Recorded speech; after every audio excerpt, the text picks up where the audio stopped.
Well, again, it's good to be with you this morning, and good to see all your smiling faces here this morning, and those on Zoom as well. It's good to have you present with us remotely, and just a great time for us to be together this morning. And I just want to just thank Ed and Cindy for leading us in our time together this morning and through the time of prayer and kind of an extended time of worship as we honor, worship, and praise the coming of Jesus into the world. And so thank you for that time as well. Thanks to Will for reading our Advent reading this morning as well. And we're going to continue this morning in our series that we've been in prayer. And again, we've been looking at this series. It's entitled Core. And the hope or the reason why I've called it Core is because really prayer is supposed to be something that is a core foundation of our lives as followers of Jesus. And so in order for that to be, in order for that to really be the case, we need to fully understand what prayer is. And that prayer is not just a one-way communication with God where we say a lot of things to God, but it's also involved in this active listening to what the Spirit of God is teaching us. And we create space to listen. And we also talked about how prayer is really this communion experience that we have with Jesus, that we learn to walk with Jesus throughout our day. We involve him in our decisions throughout our day. It's not just that, you come to church on a Sunday morning and so this is your spiritual act for the week. No, a life of a follower of Jesus is involved in the life of Jesus 24/7. As the work of the Spirit wants to work and move and teach and direct us each and every day of our lives and the things that we do. And so really all of that encompassed together is really what a life of prayer is. That it's beyond just a certain time that we, even as it was great to have this time of prayer in the service, a life of prayer goes much further, much more beyond just that little segment that we maybe have in our worship service as well, as important as that is. And so we ultimately talked about the fact that prayer, and have been talking about the fact that prayer is communication and communion with God. Communication implies two-way, talking and receiving, and communion is that active lifestyle, living with Jesus throughout the day, engaging him in relationship and paying attention to what he's speaking to us and what he's doing in our context, in our relationships, in our circumstances in life. Last week, we took some time and we started to look at the life of Elijah. And we looked at some of the prayers where we started with there's a couple different places where we see prayers of Elijah being practiced and lived out in 1 Kings. And we looked last week at 1 Kings 17. And as we looked at 1 Kings 17, we talked, I'll just briefly summarize this. We talked about three things that we can learn from prayer from the life of Elijah. The first was that a lifestyle of continuous prayer provides foundation for hearing from God, obeying what he says, and depending on him daily. I think I had that up on, maybe I don't have it up on the screen. I took that out. Okay, so we talked about the importance of living a life of continuous prayer and how that fuels how we operate, how we learn to listen and receive from God the things he wants to say to us. We talked about a lifestyle of continuous prayer being something that allows us to participate with God in doing miraculous things, seeing miraculous things occur. And we talked about the lifestyle of continuous prayer leading us to plead with God for his healing in our lives and in the lives of those around us. And so this morning, we want to move into 1 Kings chapter 18. And we want to spend some time looking at another experience of Elijah that's related to prayer, and what do we learn from it? And this is probably one of my most favorite stories in the whole Bible. And so I'm excited to be able to share it with you. I want to encourage you to, again, I'm not going to have the passage. We're going to actually look at, I think, pretty much most of 1 Kings 18 today. So I'm not going to put the whole thing on the screen. Okay, so if you have a Bible app on your phone you want to pull out, or if you want to grab a Bible in the seat in front of you, feel free to do that. But we're going to be in 1 Kings chapter 18. And let me start with the first few verses here in 1 Kings 18, and then I'm going to do a little bit of a summary and then move a little bit further through. So it says in verse 1 of 1 Kings 18, after a long time, in the 3rd year, the word of the Lord came to Elijah. Go and present yourself to Ahab, and I will send rain on the land. So Elijah went to present himself to Ahab. Now the famine was severe in Samaria. So this is not an isolated story. Remember, we just came through 1 Kings 17. Part of the passage that we looked at last week, was this pronouncement against Ahab about this famine that was going to occur on the land. This was Elijah's prophecy to Ahab. So the story is continuing here. Elijah has presumably been staying with the widow and her son for some time. And maybe this is the 3rd year, roughly about the 3rd year of this famine, this drought that Elijah had pronounced 3 years prior, back in 1 Kings 17. The word that God had given Elijah to speak to Ahab had been true. There had been this significant famine and drought that was in the land. And now God is about to bring about rain. And he's sending Elijah back to King Ahab. And I'm wondering what Elijah is thinking at this moment. I got to go back to this guy? I think of Moses, right? When Moses was told by God to go to Pharaoh. And Moses is like, you're out to lunch, God. Like, I'm not going to go back to Pharaoh. I'm a dead man if I go back there. The reason I fled was because I killed an Egyptian and they found out about it and I took off to Midian. You want me to go back there? You want me to get in Pharaoh's face and tell him, hey, you know what? Your system of slavery is going to be done. Because I'm emancipating these people. I'm taking all these people out of Egypt and we're leaving and destroying your economy. You want me to go and tell that message to Pharaoh? It feels a little bit like Moses here. I imagine Elijah is thinking, and this is post-Moses. Maybe he's thinking some of these same things. Like, this is a hard thing to do. Ahab does not have a great reputation, God. But you're going to ask me to go back to this man. And so Elijah, being faithful and doing what God asked him to do, Elijah is on his way. He is on his way to go meet with King Ahab. And on his way, he runs into this guy who's got a really strange name. He's also got a book in the Bible. His name is Obadiah.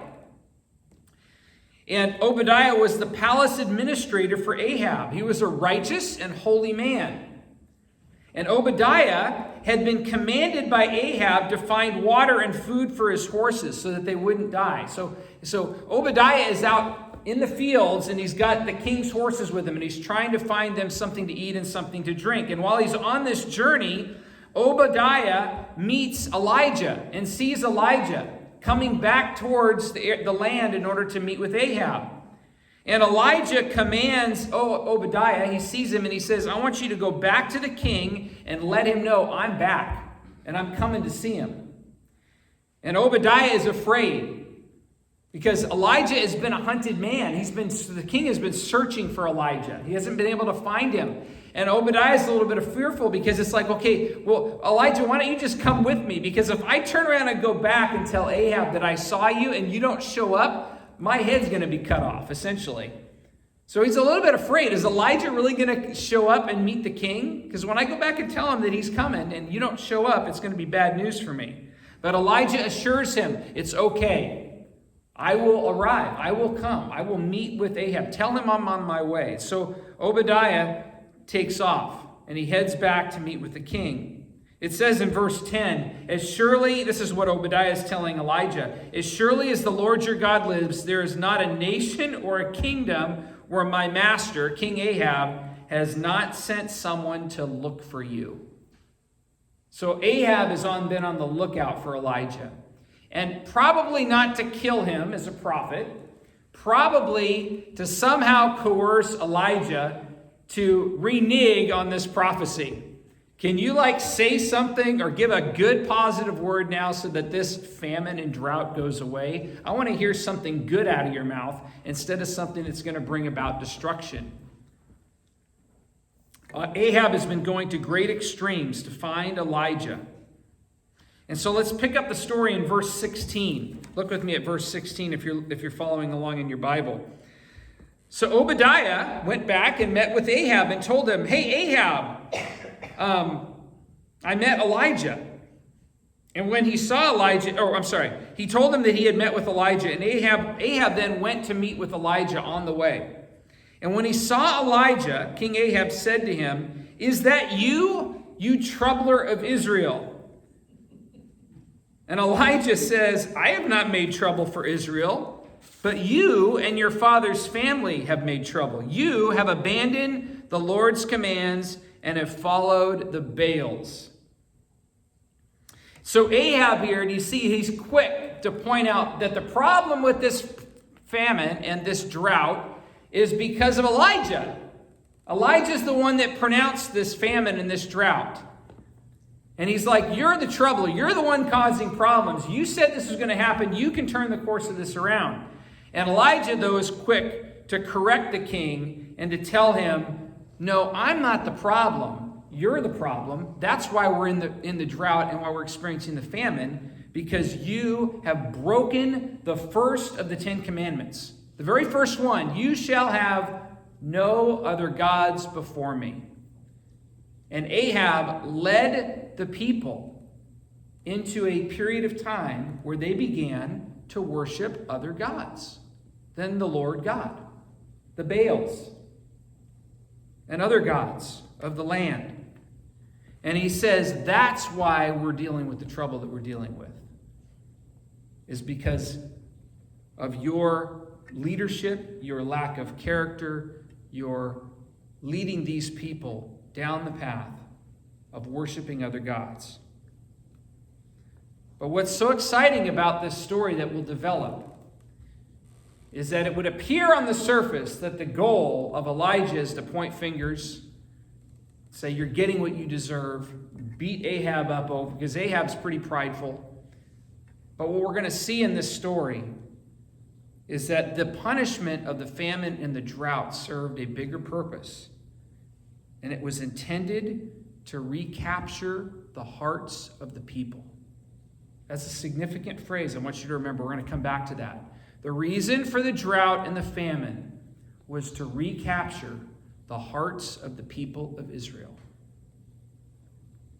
Let me continue. Verse 19. So Elijah then says to Ahab, "Summon all the people from all over Israel to meet me on Mount Carmel, and bring the 450 prophets of Baal and the 400 prophets of Asherah who eat at Jezebel's table." This Jezebel is King Ahab's wife. So Ahab sent word throughout all Israel and assembled all the prophets on Mount Carmel. So doing the math there, right? That's 850 prophets. 850 prophets to false gods. A part of the people of Israel, these false prophets. They are about to go to this mountain, all 850 of them. Not just them too, but presumably the rest of Israel as well, to watch and observe. So Ahab sent word and throughout all Israel and asked them to assemble the prophets on Mount Carmel. And Elijah went before the people, and he said, "How long will you waver between two opinions? If the Lord is God, follow him. But if Baal is God, follow him." But the people said nothing. That's a really profound statement. The people said nothing. This is about to be really a showdown of epic proportions, wanting all the people of Israel, all the prophets to assemble on this mountain. And Elijah calls them on the carpet. He basically says, "Who do you serve? Who do you follow? Is it the Lord your God? The one that brought you up out of Egypt? The one that did all of these great things for you? Or is it Baal?" And they have nothing to say. They're silent, which points to the reason why they're experiencing their troubles today. Their hearts are divided. Yet the good news is that God is about to recapture their hearts. This is a tremendous story of hope. Then Elijah says to them, "I am the only one of the Lord's prophets left, but Baal has 450 prophets. So let's do this, he says. Let's get 2 bulls for us. Let Baal's prophets choose one for themselves, and let them cut it into pieces and put it on wood, but don't set fire to it yet. And then I'll prepare another bull and put it on the wood, but not set fire to it. I decided this morning not to use an object lesson for that, because it could get a little bit gruesome and graphic in the room today. But I will prepare another bull and put it on the wood, but not set fire to it. Then you call on the name of your God, call on the name of Baal, and I will call on the name of the Lord, Adonai, Yahweh. And then he says, the God who answers by fire, he is God. Then all the people said, hey, what you said is good. This is a good thing. Presumably thinking, we're going to prove the point that Baal is really God. Elijah said to the prophets of Baal, choose one of the bulls and prepare it first. Since there are so many of you, I'll let you go first. Call on the name of your God, but don't light the fire. So they took the bull that was given to them and they prepared it. Then they called on the name of Baal from morning until noon. Baal, answer us, they shouted. But there was no response. No one answered. And they danced around the altar that they have made. At noon, Elijah began to taunt them. Shout louder, he said. Surely he is a god. Perhaps he is in deep thought or busy, or maybe he's on a vacation. It says traveling, not a vacation. I added that. Same idea. Maybe he is actually sleeping and he needs to be woken up. So be louder. It's kind of comical what he's saying here in this story. And so they shouted, okay, we'll do that, Elijah. So they shouted all the louder. Then they started to cut themselves with swords and spears until their blood flowed. Midday passed, and they continued their frantic prophesying until the time for the evening sacrifice. But there was no response. No one answered. No one paid attention. It's quite an amazing scene. They're trying to arouse Baal, get him to wake up, respond, use all kinds of different tactics. And they do this, I don't know if you noticed, it's easy to miss. They were doing this for 9 hours, all day long. Maybe even longer than 9 hours. Let's say at least 9 hours. But there was no response. No one answered. No one paid attention. Where is Baal? He's definitely on a vacation somewhere. He's out of touch. Right? Maybe he jumped on a plane to Hawaii. Can't get a hold of him. Then Elijah said to the people, come here to me. And they came to him. And he repaired the altar of the Lord, which had been torn down. Elijah took, this is significant, took 12 stones, one for each of the tribes descended from Jacob, to whom the word of the Lord had come, saying, your name shall be Israel. And with the stones he built an altar in the name of the Lord. He dug a trench around the altar large enough to hold 2 seahs of seed. He arranged the wood. He took his bull, he cut it into pieces and laid it on the wood. And then he said, for added measure, go ahead and fill 4 large jars with water and pour it on the offering and on the wood. Do it again, he said, and they did it again. Do it a 3rd time. And they did it a 3rd time. The water ran down from the altar and even filled up the trench. So it's a comical scene in many ways. Elijah brings the people of Israel together. He uses these 12 stones as a visual reminder. The people would have recognized this, friends, because when they came through the Jordan, when they came into the promised land, one of the commands that they had was to take 12 stones from the Jordan River and to create a memorial that they could look at and forever remember what God did for us, the 12 tribes of Israel. It's there in Joshua. I can't recall the reference right now, but it's in Joshua. And they built essentially an altar with 12 stones representing 12 tribes of Israel to commemorate what God had done for them. And so Elijah uses that image and he says, gather the 12 stones. He's trying to make a point here. He's trying to help people remember who God is and what he has done for them. And in the midst of this drought, nonetheless, Remember, we're still dealing with the drought. And he pours gallons and gallons of water over the sacrifice. I don't know if you know this or not, but you don't douse something in water before you light it on fire. Not a good idea. But he does it so much so that it fills the trenches around the altar to the brim with water. You get the image? Completely saturated. A wet mess.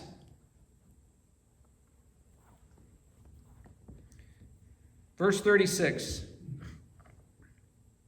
At the time of the sacrifice, the prophet Elijah stepped forward and prayed, Lord, the God of Abraham, Isaac, and Israel, let it be known today that you are God in Israel, and that I am your servant and have done all these things at your command. Answer me, Lord, answer me, so that these people will know that you, Lord, are God, and that you are turning their hearts back again.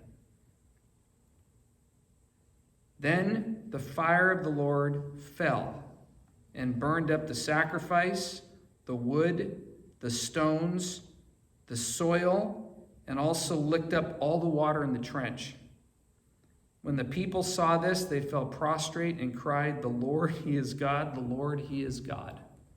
Could you imagine witnessing that powerful scene? Did you notice the simplicity of the prayer? They didn't go dancing around this sacrifice. They didn't cut themselves. They didn't, try to find him on vacation somewhere. Just simple prayer. The goal, to turn the hearts of God's people back to himself. And it is answered violently and powerfully in a moment. Sacrifice gone, wood gone, stones gone, soil gone, water gone. The first time I've ever seen or heard about stones being burned up from fire. They're just incinerated. Everything's gone. To leave no doubt. And there's probably some symbolism there as well, I would think. The people of Israel very clearly seeing those 12 stones. Very clearly recognizing that they represent their identity as God's people. Very clearly showing and communicating to them as a reminder of what God had done for them. And they sit there and they watch the stones get incinerated and burned up. Would that get your attention? Is my nation, is my identity, is my position as a child of God in jeopardy?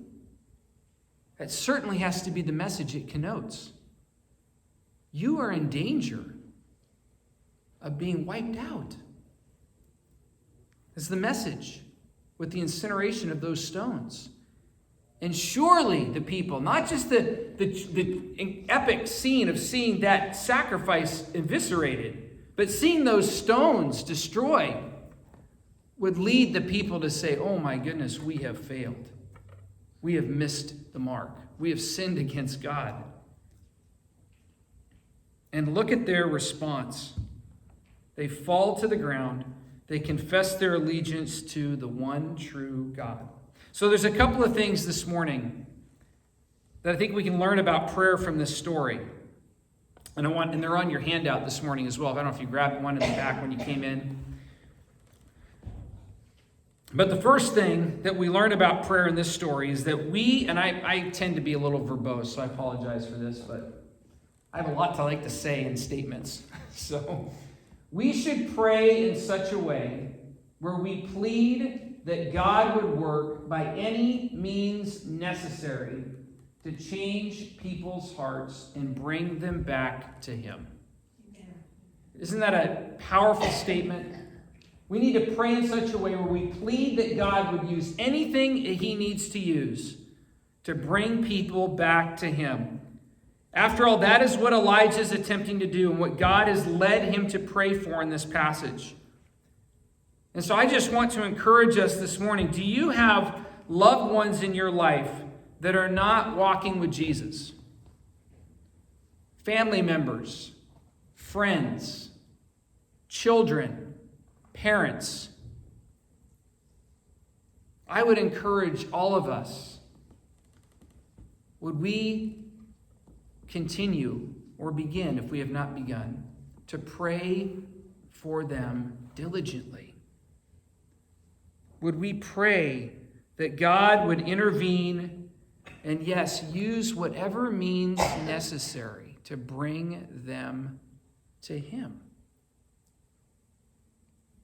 Sometimes God's greatest gifts to us come in the form of disasters in our lives, the most horrible things we could experience, because they help us shift our focus, our allegiance, and our dependency from ourselves and put it on to God where it should be. Many of you probably have similar experiences in your own journey.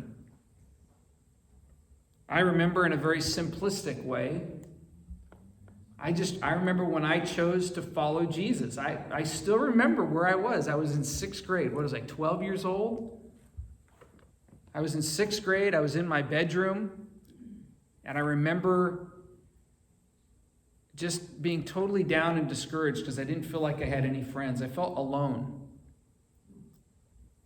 And for a 12-year-old, that's a big deal. I didn't feel wanted. I didn't feel loved. I didn't feel desired by anybody to be my friend.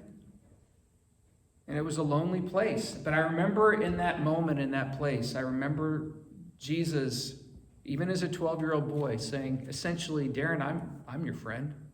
I'm here. Why don't we walk through this life together? Let's journey together. Let's see what I can do in you and through you.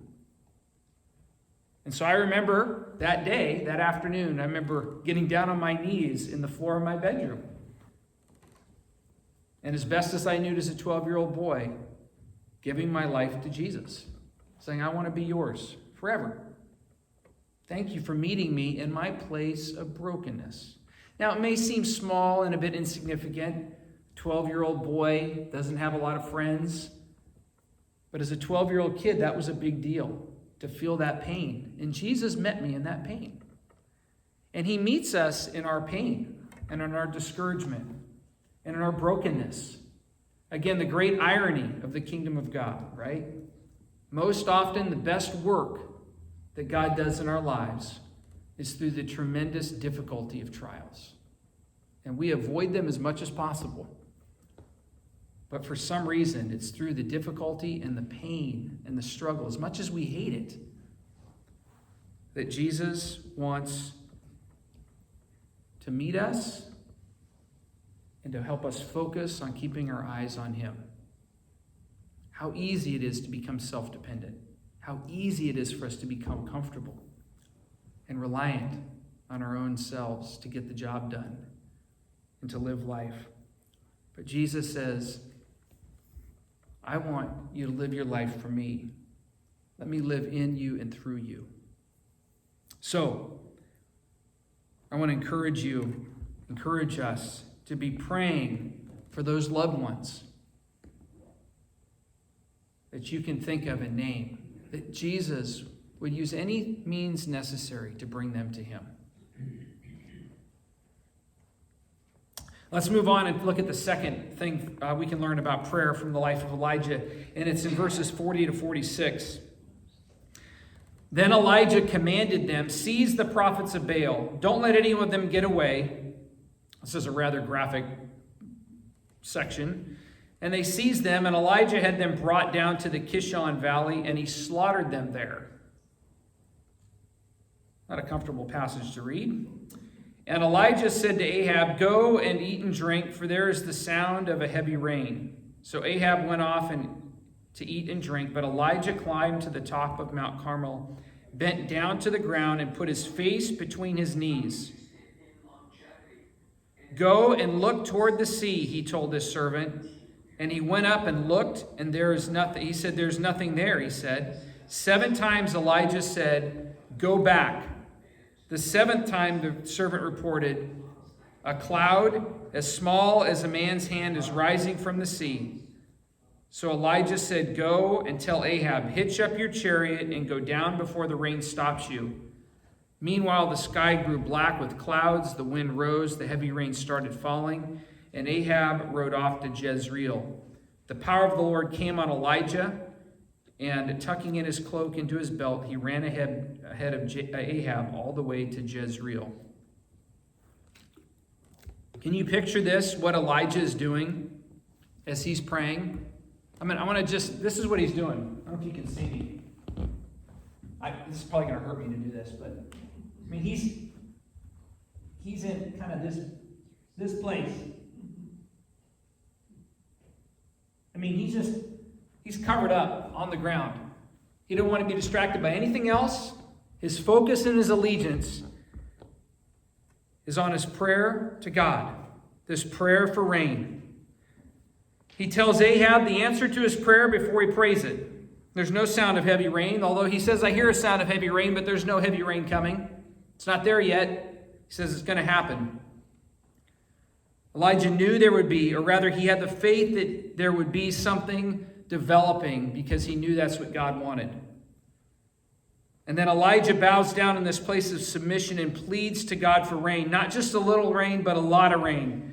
And he asks his servant to go and look and see if it's happening yet. And he asks his servant to do this, I don't know if he caught it, 7 times. Nope, not yet. Come back, keep on praying. Go back again. Nope, not yet. Keep back, pray, come back. 7 times he does this. Elijah is anything but is persistent, right? Incredibly persistent. We don't know how long it took, how long he was in that posture, how many times he prayed. But he essentially made a circle on the ground, and he said, "I ain't leaving that circle until God answers. I'm not leaving until the rain comes." And then, after the 7th time, there's a small cloud discovered in the horizon. And that's enough for Elijah to know, there it comes. I just love the faith. There it is. Oh, and then this interesting little side note that's easy to miss is that somehow Elijah turns into like Flash Gordon and like bolts and runs faster. You've probably seen some of the comics or the children's books about it. It's like a bolt of lightning, and he runs and overtakes Ahab. What a crazy and an amazing story. But it leads us to another awesome lesson about prayer that we can learn from the life of Elijah. And here it is. That we should pray humbly, boldly, and diligently for God to answer our prayers the way we see and understand it from our perspective. Now, let me pause, because that may seem a little odd to you, especially that second half. Seems a little presumptuous. That he should answer our prayers, or we're asking him to answer our prayers in the way we see it and understand it from our perspective. What I mean is that we need to pray with faith according to what we are wanting for and asking for. God is calling. He knows that we don't have all the answers. That does not stop him from asking us and commanding us to pray boldly for the things as you see it. Over and over again, prayers in many ways move God. God may change directions. We aren't in God's heads. We don't know. But it's clearly, it can be clearly at least understandable that some of our prayers actually do move the hand of God in ways that maybe he wouldn't have acted had we not persistently prayed. And so he calls us, pray. Sometimes I struggle, and personally I've dealt with this, I struggle with the phrase, if it's God's will. A lot of times we'll pray and we'll say, would you heal somebody if it's your will? Or would you do this if it's your will? And I recognize the nature of that. There's a sense of wanting to be submissive to God, but sometimes it can be a cop-out for us as Christians to feel like, well, we have something to fall back on if it doesn't go the way we wanted or we hoped. That wasn't God's will. Okay? And so we certainly do need to pray according to God's will, but we need to pray with a sense of urgency and boldness with the things that the Spirit of God brings into our hearts and our lives. We don't need to be as concerned about whether we're praying in God's will, because I have news for you. If it's God's will, it's going to happen or it's not. Just pray. Seek him humbly, diligently, boldly. Not, notice what it says there, not demanding, not in a spirit of arrogance. We are to pray humbly, boldly, and diligently, as best as we see it. We don't know, but we know that we are called to seek him with the things that are important to us. And he says, Darren, bring it to me. Bring it. Pray, seek me with this. God values persistence and boldness. We are told in the scriptures to pray for things with the faith that they will occur. This should be a foundational element of our prayer life, and we should be committed to it for the long haul. And so, are there things that you would like to ask God to do for you? I want to just pause for 1 second, too, and say that this is not a name it and claim it gospel teaching. There are lots of different teachers out there in the Christian world and have different ideas on prayer, and there are some that would say, you need to, ask God for this and then pray, and it's going to happen. Sometimes I just don't know, okay, well, what about the millions of times that it doesn't? And sometimes it comes back, it's like, well, you didn't have enough faith, right? That's why God didn't respond. And so there's this sense that because we pray in faith, God's obligated to do what we ask him to do. That's not what I'm saying. I'm not saying that, well, yeah, I want $1 million, and so I'm going to pray for $1 million, and I'm expecting that God's going to give it to me. But as you examine your hearts, as we examine our hearts, I want you to consider, what sort of things do you want God to do for you?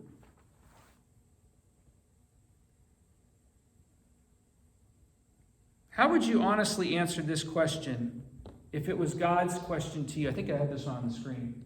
Maybe I don't. Do I have the question, Stephanie? No, you don't. I don't. Whatever. Okay. Here's the question that God poses to us. What do you want me to do for you? What do you want me to do for you, Darren? What do you want me to do? I get this image and this picture of the paralytic. Wasn't he at the trying to get into the water? And Jesus was like, dude, do you want to be healed? And he gives all these different excuses of why he can't get in, and people get in ahead of him and all this stuff. But there's this sense where Jesus wanted him to vocalize what his desire was. What do you want me to do for you? I guarantee you that if you are following Jesus and you really honestly answer that question, you will probably not come up with a bunch of superficial requests. It'll lead you to a deeper place where you say, my real desires are these things.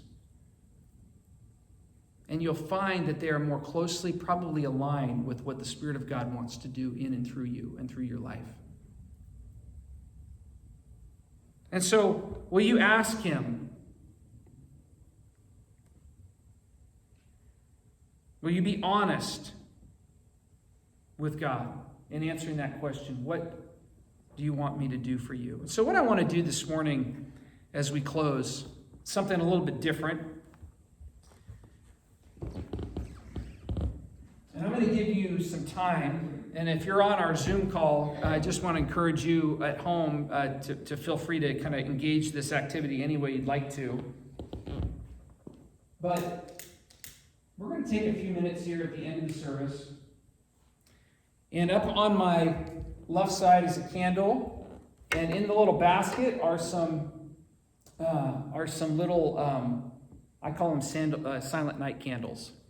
Little tiny candles with the little paper around them to protect the wax. And what I'd like to encourage you to do during this time, and we're just going to spend we're going to have a time of prayer together in our space here. It's going to be quiet in here. And I just want to encourage you that if you have a loved one, someone in your life that does not know Jesus, I want to encourage you to come up and light a candle for them.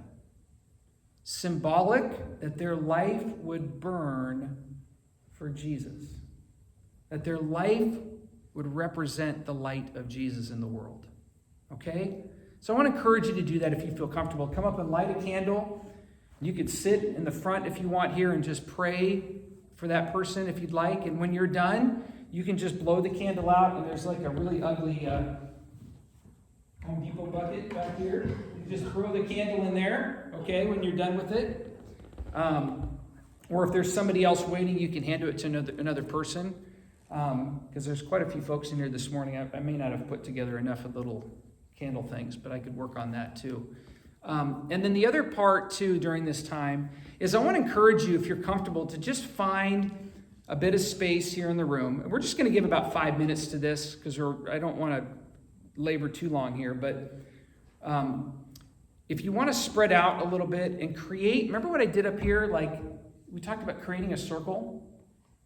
Would you maybe just find a space to be able to vocalize in your heart, what do I want Jesus to do for me? Okay, could you take some time to do that? Answer that question.